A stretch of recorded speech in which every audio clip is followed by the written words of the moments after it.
கர்த்தருக்குள் பிரியமானவர்களே, July 30 Elon G white அம்மையார் அவர்களுடைய மாரநாதா புத்தகம், பக்கம் 421. இன்றைய தியானத்திற்காக தெரிந்து கொள்ளப்பட்ட தலைப்பானது முன்மாறியும் பின்மாறியும். வசனம் யோவேல் 2வது அதிகாரம் 23வது வசனம்.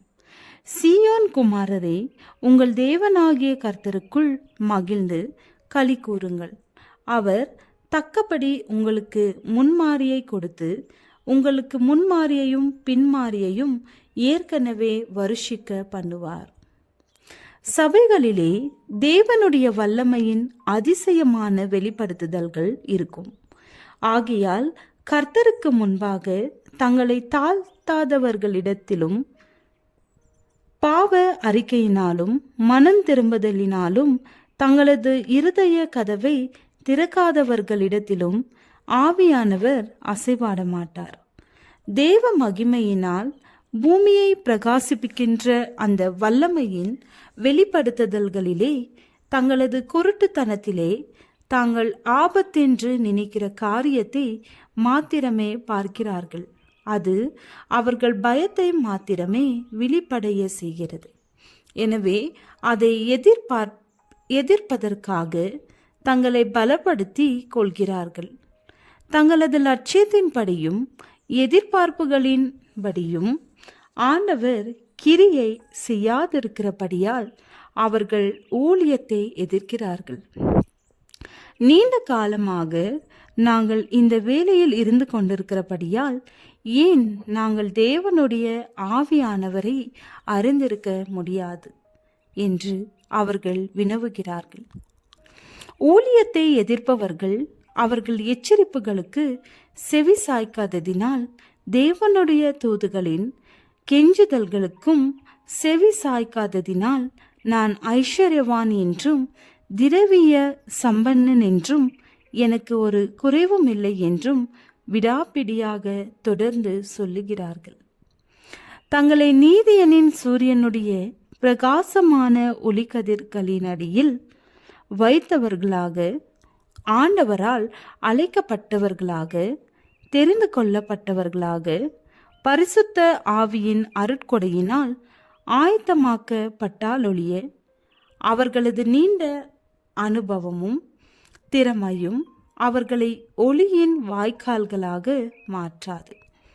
பரிசுத்த காரியங்களை ஏற்று நடத்துகிறவர்கள் தேவனுடைய மகா வல்லமையுடைய கரத்திற்கடியில் தங்களை தாழ்த்தும் பொழுது ஆண்டவர் அவர்களை உயர்த்துவார்.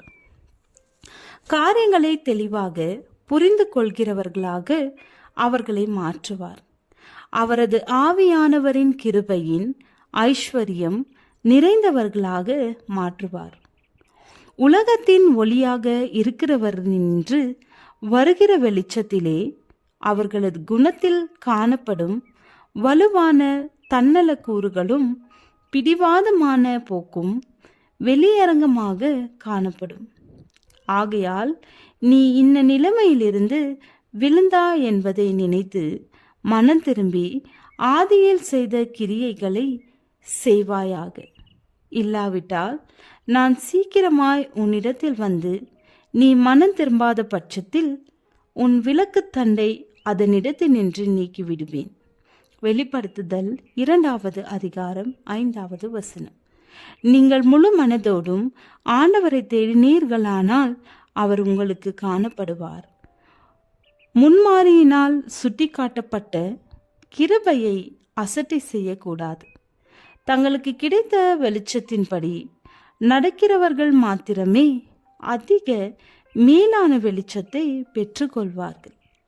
செயல்திறமுடைய கிறிஸ்தவ ஒழுக்கங்களின் எடுத்துக்காட்டுதல் மூலமாக நாம் ஒவ்வொரு நாளும் முன்னேறி கொண்டிருந்தால் ஒழிய பின்மாறியில் உண்டாகும் பரிசுத்த ஆவியின் வெளிப்படுத்துதல்களை கண்டு உணர முடியாது. நம்மை சுற்றிலும் உள்ளவர்களது இருதயங்களிலே பின்மாறி பெய்து கொண்டிருக்கலாம். நாம் அதை தெளிவாக அறிந்து கொள்ளவோ பெற்றுக்கொள்ளவோ மாட்டோம். ஜெபம். பரலோக பிதாவே, காலத்தின் அருமையை எங்களுக்கு போதித்தருளும். ஆமேன்.